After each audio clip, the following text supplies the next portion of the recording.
ክርስቶስ የሞተው ለልብሱ ነው ለለባሹ? ዕቃ አይጥፋ ብቻ እኛ ጋር ሰው ችግር የለው። ወንበር ብቻ አይጉደል፣ የሚቀመጠው ሰው ችግር የለው። አይ ዝናብ ነው ለነገሩ አልመጣም ሰው እንደምንለው። ወንበር ከጠፋ ግን ያወያያል። ዕቃ ለዕቃ ነው ወይ ክርስቶስ ዋጋ የከፈለው? ገንዘብ በማስቀመጥ በማደራጀት ብቻ አገልግሎት የሚመስለው ሰው አሁን ሊፈርድ ቢመጣ ጌታ የባንክ ቡክ ይኸው የኛ ያላስገብተናል ልትል ነው? ለሱ ምኑ ነው የኛ ቅጠል? ነፍሳትን የሚሰበስብ በሉ እስኪ እርሱ ጠቢብ ነው። ምን የሚሰበስብ?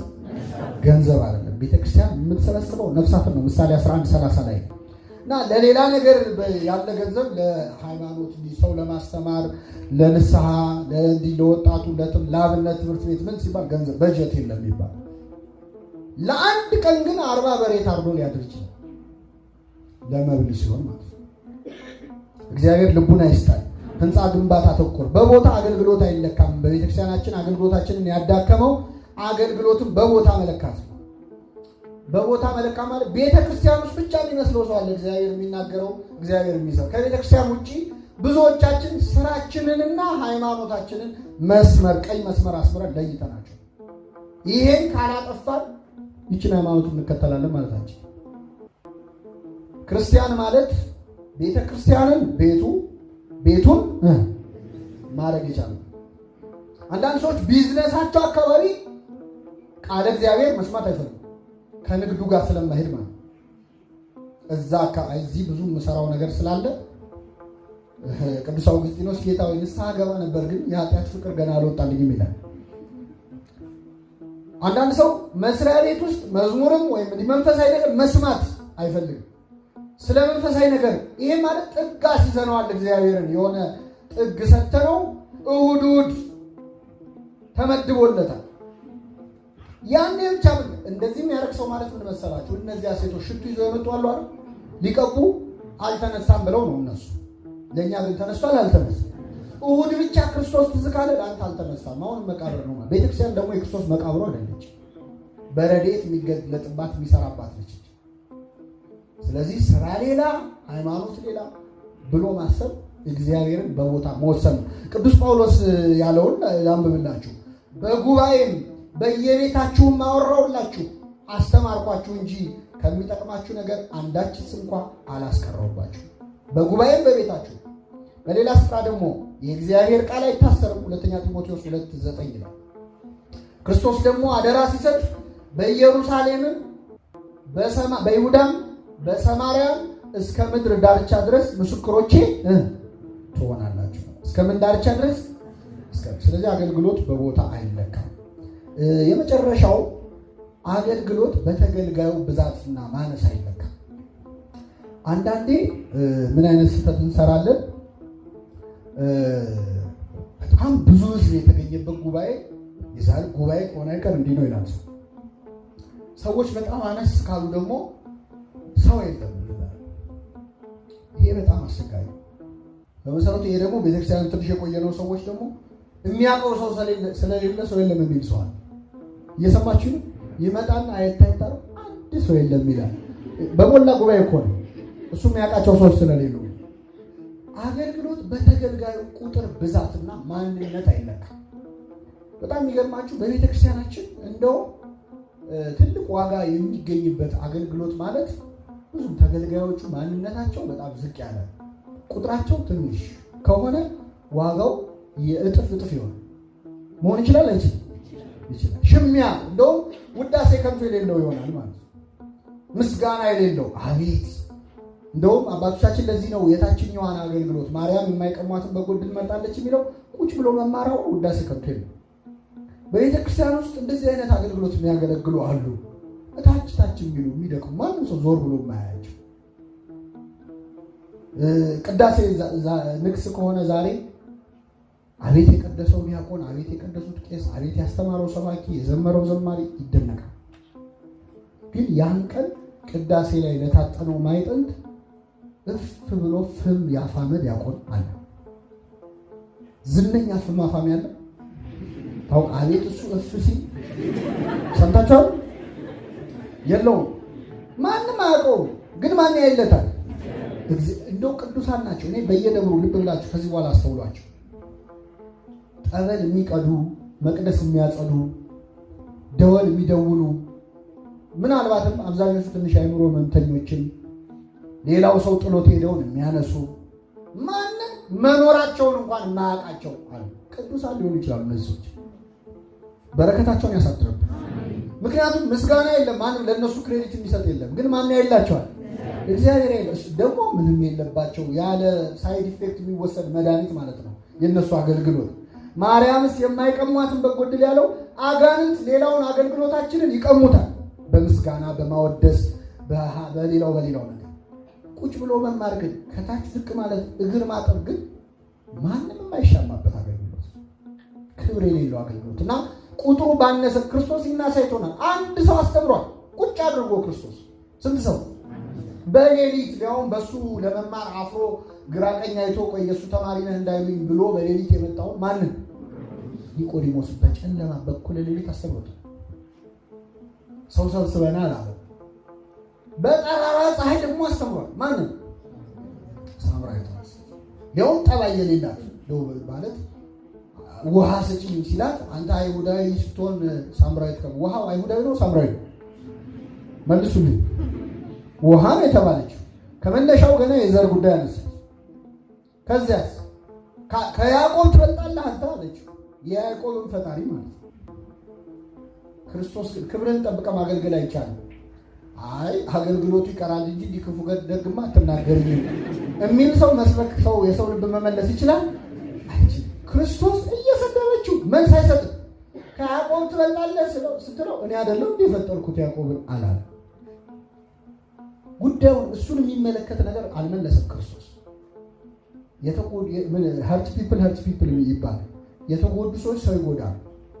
ሰዎች አንዳንዴ በጣም የሚዋጭር አይነት ኃይለ ቃል የሚወጣቸው የሆነ የቆሰሉበት ቁስል ስላለ፣ ስለዚህ በሽተኛ የሚያክም ሐኪም እየተንፈራፈረ እየረገጠውም እየጮኸበትም ጮኸቱን ታግሶ እንደሚያክም ይችን ሴት የቆሰለ ነፍሷን ተረድቶ ክርስቶስ ቀስ ብሎ መድኃኒት አደረገላት። እየቀዘቀዘች ነቢይ እንደሆን ካያለው አለች ቆይታ። በኋላ የልቤን የነገረኝን ይውልኝ አለች። ቀስ ብሎ የሚሰብክ የሚለውጥ አምላክ በጠራራ ፀሐይ በ6 ሰዓት ሴቲቱ፣ በሌሊት ደግሞ ወንዱ። ሴት ልጅ በሌሊት አይመከርም መችስ አይደል? ይህም ትምህርት ነው በነገራችን ላይ ሰዓቱ እንዳታቀያየሩት። ቀን ላይ ኒቆዲሞስን ሌሊት ላይ ሌሊት ላይ ኒቆዲሞስን ቀን ላይ ሳምራዊቷን ሴት አስተማረ። አንድ ሰው አስተማረ። ቁጥር ሳናይ ሰው ሳንመዝን እገሌ ያለው ውዳሴ ከንቱ ተሬው ያለው ሳንን ለማገልገል እግዚአብሔር በቸርነቱ ይርዳል። ጠቅለል ለማድረግ አገልግሎትና ፈተናዎቹን በጣም ባጭሩ ልንገራችሁና አበቃለሁ። መንፈሳዊ አገልግሎት በቤተክርስቲያን አገልግሎት ላይ በምንም ዘርፍ ሰው ሲሰማራ ፈተና አያጣውም። ግን መርሳት የሌለብን የመጀመሪያው አገልግሎታችን ላይ ምንም አይነት ፈተና ካልገጠመን ሰይጣን ንቆናል ማለት ነው። ምንም አያመጡም ብሏል ማለት ነው። መቼ ነው ፈተና መምጣት የሚጀምረው? ያንን አገልግሎት ሰይጣን ያየው ቀን። ታስታውሳላችሁ? ኢዮብን ባሪያዬን ኢዮብ አየኸው አለው እግዚአብሔር አይደል? ከዛ በኋላ ነው ታሪኩ የተጀመረው። ኢዮብ ልጆቹን ያጣው፣ ሀብቱን ያጣው፣ ጤናውን ያጣው ሰይጣን ሲያየው። ለዚህ ነው የጠላት አይን አይሄድ እያልን የምንጸልየው። ልክ ሰይጣን ሲያየው የሆነ ነገር ይጀመራል። እና በተለይ በወጣቶች እዚህ ስለምትበዙ ቤተክርስቲያን አገልግሎት ላይ በቅንነት ምናምን ሰዎች ይነሱና ያልጠበቁት ምላሽ ካልጠበቁት አቅጣጫ ይመጣል። ሲመጣ ስብር ይላል። እንዴት ቤተክርስቲያን ውስጥ እንደዚህ አይነት ነገር? እኔ የምችለው አይ ፈተናም እኮ አይነት አለው። ግን ይገርማቸዋል። ከሚቻላችሁ በላይ እንድትፈተኑ የማይፈቅድ እርሱ ከፈተናው ጋር አብሮ መውጫውን ያበጅላችኋል። እግዚአብሔር እንደማንችለው እንደምንፈልገውም አይፈትነንም። እችም በሉ እንደማንችለው እንደምንፈልገው። አንደኛ ፈተና እንደዚህ አልጠበቅኩም ይላል አለ። ድሮ የጠበቀው ልትፈተን ነው። አሁን ትምህርት ቤት ፈተና ጥያቄ ሲመጣ አልጠበቅኩም ይሄ ጥያቄ ፈተና ምኑም ፈተናው ነው ታዲያ። ስለዚህ እንደምንፈልገው አንፈተን። ሁለተኛ እንደማንችለው ከምችለው በላይ ሆነብኝ አንልም። ለምን? ከሚቻላችሁ በላይ ትፈተኑ ዘንድ እርሱ ምን አይልም አይፈቅድም። ከፈተናው ጋር ደግሞ አብሮ መውጫውን ያዘጋጅል። ይችን በአጭር ቃል ሲገልጿት እናቶቻችን እከክን የሰጠ አምላክ በቃ ጥቅሱ እኮ ነው። ሌላ ምን አስጨነቃችሁ? ላይችል አይሰጥም ብሎታል ሐዋርያው ያለውን እናቶቻችን ባጭር አረፍተ ነገር ይናገራል። ስለዚህ አገልግሎት ላይ ፈተና ይገጥማል። አንዳንድ ሰዎች ቤተክርስቲያን ውስጥ በተለይ ያለ አገልግሎት ላይ ጸብ በጣም ስለሚበዛው እዚህማ የሆነ ችግር አለ፣ ሌሎቹ ናቸው ፍቅር አላቸው ምናምን ብለው ከሌሎች ጋር ማነጻጸር ያለ። ሰይጣን ሲጀመር የራሱን ፕሮጀክት ይበጠብጣል። ለምን ይረብሻል? ቤተክርስቲያን በነገራችን ላይ አድራሻዋን አይሳሳትም ሰይጣን። ትክክለኛዋ ቤተክርስቲያን የትኛዋ መሆኑን ሰዎች ቢንታታባቸው ሰይጣን ያውቃል ያውቃል። ስለዚህ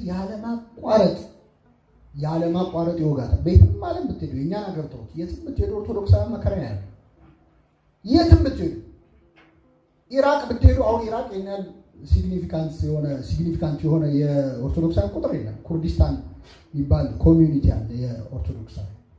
ተለይተው የሚመቱት እነሱ ነው። ለምን? ሰዎች ቢጠፋቸው የቤተክርስቲያን አድራሻ ለሰይጣን አይጠፋም። በደንብ ያውቃል፣ ያበጣብጣል፣ ያጨቃጭቃል። ጌታችን ሐዋርያቱ መጣና ወደ ጥልቁ ጣሉ አላቸው። ወደ ጥልቁ ጣሉ፣ በጣም ብዙ አሳ ያዙ፣ መረቡም ሊቀደድ ደረሰ ይላል። መረቡ ምን ሊደረስ? ሊቀደድ። ጴጥሮስ ደነገጠ፣ ከጌታ እግር ስር ተደፋ። አይዞህ አለው፣ አጽናናው። ሰው አጥማጅ አደርግሃለሁ። ከ3 ዓመት በኋላ ድጋሚ ጴጥሮስን እዛው ገሊላ ባህር ላይ አሳ ሲያጠምድ አገኘ። ሰው ትቶ አሳ ማጥመድ ጀመረ ማለት ነው። ወደ ቀድሞ ስራው ተመለሰ። መረቡን በስተቀኝ ጣሉት አላቸው። ጣሉት። 153 አሳ ያዙ ይላል። መረቡም አልተቀደደም። ስንት ጊዜ ያጠመዱ? አሁን የመጀመሪያው ስንት አሳ ያዙ? በጣም ብዙ። መረቡ ምን ሆነ? ሊቀደድ ደረሰ። ወደ ምኑ ነው የጣሉት? ወደ ጥልቁ። ሁለተኛ ግን ሲጥሉ በስተቀኝ ጣሉት አይደል? 153 ያዙ።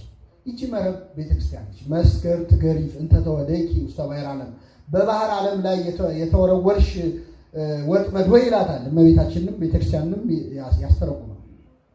ስለዚህ መስገርት ወይ መረብ የተባለችው ቤተክርስቲያን ነች። መጀመሪያ ወደ ምኑ ጣሉ ተባለ? ወደ ጥልቁ። ቤተክርስቲያን መረቧን ወደ ጥልቁ ነው የምጥለው። ኃጢአተኛውንም ዘማውን ሁሉንም ወደ ጥልቁ ሲጣል መረቡ ምን ሆነ? ተቀደደ አይደለም? ለምን? ብዙ አሳ ስለያዘ። አሁን ቤተክርስቲያን ሁሉ ጊዜ ጭቅጭቅ የማይጠፋት ብዙ አሳ ሰብስባ። ደግሞ አሳ ብቻ አይደለም፣ ሻርክም አለ፣ ባልጩት ድንጋይ ምናምንም አለ፣ አብሮ ይገባል አይደል? አሁን እኮ የተለያዩ ሻርኮች ገብተን ነው እየበጠበጥናት ያለን። ሁለተኛ ጊዜ ግን ስታጠምድ በመጨረሻው ቀን ከተንሳኤ በኋላ ነው አይደል አጥምዶ ያለች። መረቡን በስተምን ጣሏል?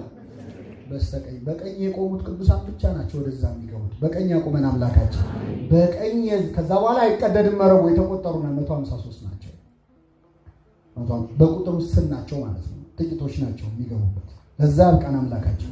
ስለዚህ ቤተክርስቲያን ውስጥ ስታገለግሉ ብዙ ጭቅጭቆች፣ ጸቦች፣ ፈተናዎች አሉ። ከውስጥ ቢጀመር ለብ ያለ አገልግሎት እያገለገሉ መጥፋት አለ። እየሰበኩ እንደዚህ ያቆሙ እያስተማሩ እየዘመሩ እያገለገሉ ግን የራስን ሕይወት መዘንጋት አለ። ሰዎችን እየመከሩ ልክ መርፌ የብዙ ቀዳዳ እየሰፋ ላይ ቀዳዳ ላይ እሷን አይሰፋማል። የመርፌ ሕይወት የሚኖረው ሰው ሌላውን እየመለሰ ራሱን መመለስ የማይችል እንደ አይሁድ የተወደደው የአይሁድ ንጉሥ ወዴት ነው ተብለው ሲጠየቁ እዚህ ነው ብለው አድራሻውን ሰጥተዋል። እነሱ ግን ሄደው ሰግደዋል? አልሰገዱም። የንጉሱን አድራሻ የምናውቅ ግን ለንጉሱ መውደቅ ያቃተን በጣም ብዙ ሰዎች አሉ። መርከቧን ሰርቶ የጠፏል። የኖህ መርከብ የጥፋቷ ሲመጣ የቀን ሰራተኞች ነበሩ ይላል ቅዱስ አምብሮስ፣ እንጨት የሚያቀብሉ ሚስማር የሚያቀብሉ። መጨረሻ ላይ ግን እነሱ በጥፋቷ ጠፍተዋል። መርከቧን እያዩ ሰመጡ። መርከቧን እያዩ ከመስመጥ ይሰውራል። ቤተክርስቲያን አሰርቶ አገልግሎ ሰብኮ ዘምሮ የተጣለ የሚሆን አገልጋይ ሁላችንን የተጣሉ ከመሆን ይሰውራል።